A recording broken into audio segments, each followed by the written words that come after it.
What is going on, team? Welcome back to another video, and today I want to tell you that if you are a hybrid athlete, someone prepping for or serving in any part of the military, British or globally, or someone that's just interested in functional bodybuilding, then I want to tell you that conventional barbell back squats might not be all they're cracked up to be, and in fact, they might be holding you back. Now, this isn't to say that back squats are innately bad.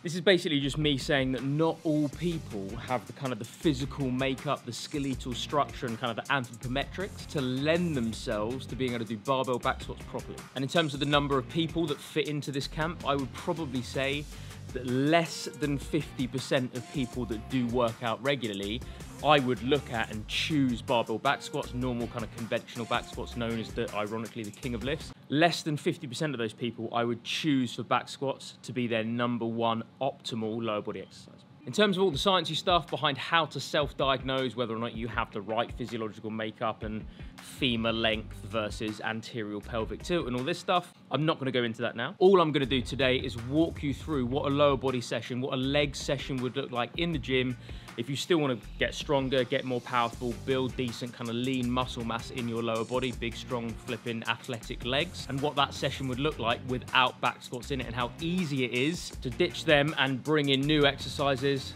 that might be even better. Okay, so now I've got a couple of different go-to favorites that I replace squatting with and have done probably for kind of the last 18 months or so since I haven't been squatting as much. And one of them, back rack position, standard, get the bar on your back, is to do some step-ups. I saw this study recently that basically measured glute activation on flipping like 30 to 40 different like conventional leg exercises, squats, deadlifts, trap bar, RDLs, leg press, Bulgarians, whatever, like literally every lower body exercise you can imagine. It measured glute activation, and I think the top 4 or 5 exercises on the whole list were different step-up variations. So in terms of building that booty, turns out step-ups tick the flipping box. It's got a couple of other benefits compared to squatting. One of them is that basically your torso gets to stay upright. Obviously when you're squatting, hips go back, chest goes down a little bit. There is a slight hinge, there's a slight kind of forward tilt inevitably in that movement. In a step up, because the weight is kind of transferring forward, you've got a bigger base kind of front to back. That doesn't happen, and effectively it's a lot safer for your spine because you're staying upright the whole time. One of the other benefits of step-ups compared to squats is that I would probably say 80% of people don't really have the appropriate ankle mobility to be able to squat completely safely. This is why like lifting shoes and heel drops in different training shoes exist. But even with that, ankle mobility is single-handedly the biggest barrier to entry for or improving kind of squat mechanics for most people. However, again, because of the way that step-ups are executed, you don't have that as an issue because you don't need that shin angle. You don't need that level of dorsiflexion at the ankle. So the thing that is probably holding you back in some way for back squats isn't going to be holding you back for step-ups. And depending on the height, I didn't go for a massive amount of range here. As you're seeing, I actually had to move away from a bench, which I was using because it was wobbling all over the place, and some of the PTs at the gym thought I was going to die, so they gave me a smaller box. So it's very scalable in terms of range, but again, you don't require that much mobility, that much kind of range of motion at the ankle, even when you're trying to get like a really, really good quality full range acute angle at the knee and at the hip if you went for a high box step up, as an example. And one of the other benefits, obviously, is that it's a unilateral exercise, it's single leg, which means you're more likely to develop an even and symmetrical amount of strength and lean muscle mass size on each leg compared to doing something that's bilateral, like squats. Pretty much no forward tilt, nowhere near as much dorsiflexion required. 2 big wins on the first main exercise of the day. After my main compound, which the step-ups were for me, I like to go on to a primarily hinge-based exercise. So I threw some banded RDLs in there for today's workout. But one of the other things that I've been throwing into this recently is basically doing it with pauses. And because I'm quite elastic, I kind of hinge down, hamstrings kind of find that point of tension and then like slingshot me back up. And I'm trying to remove that by going down under control, holding that position and flipping it like the back of your shoulders all down your spine gets more of a workout because you're having to isometrically hold yourself in that hinge position. It doesn't need to be paused for too long, just long enough to basically take the bounce out. So we've done a main compound followed by a hinge exercise. And now, because I'm a weird glutton for punishment and I love Bulgarian split squats, being one of the only people in the world because I had such unbelievably bad patellar tendonitis a couple of years ago, and Bulgarian split squats and sled pushes two things that so many people hate, which would be fair enough because they're disgusting, were the only things that didn't hurt my knees, so I did absolutely bags of them.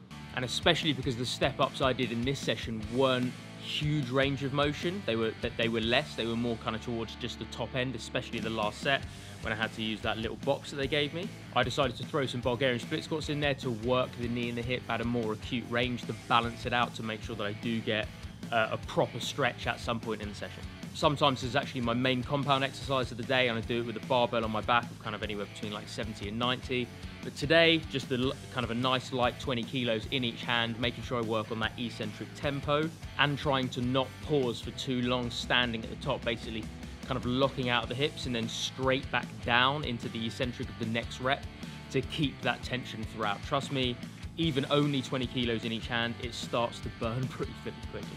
Again, control, stability, balance, and symmetry are all improved when you're doing this. So that's 3 exercises done. We've done step-ups, which is kind of like the main compound. We've done a hinge movement. We've done another unilateral for more range of motion.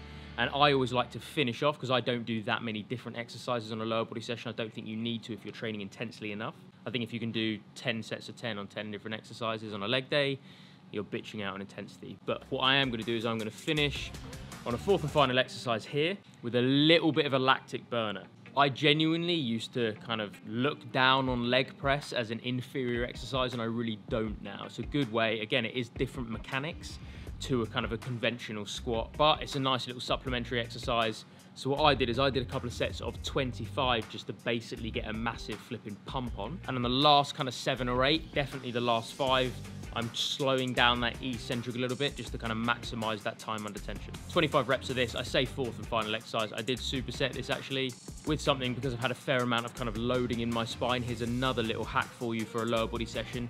If you do have a fair amount of weight going through your back, through your spine, kind of from a back rack or a front rack position, and it is like compressing you a little bit, decompressing and doing some core work at the end of the session from a hang to decompress your spine ticks a couple of boxes. You're getting a good little flipping core workout, and you're decompressing your back from all the compression it's gone through earlier on in the session. So 2 to 3 rounds of about 25 reps just as a little lactic burner on the leg press, supersetted with some hanging leg raises here. And that rounds out the session, guys. So hopefully this has just been a little bit of an indicator that if you are a hybrid athlete, if you are someone prepping for the military, if you are someone that's just interested in functional bodybuilding, if squats to you intuitively don't feel right, then there might be a reason, and you might just be built in a way, and again, I believe more than half the population are fitting into this category. You might just be built in a way that means that squats don't serve you very well.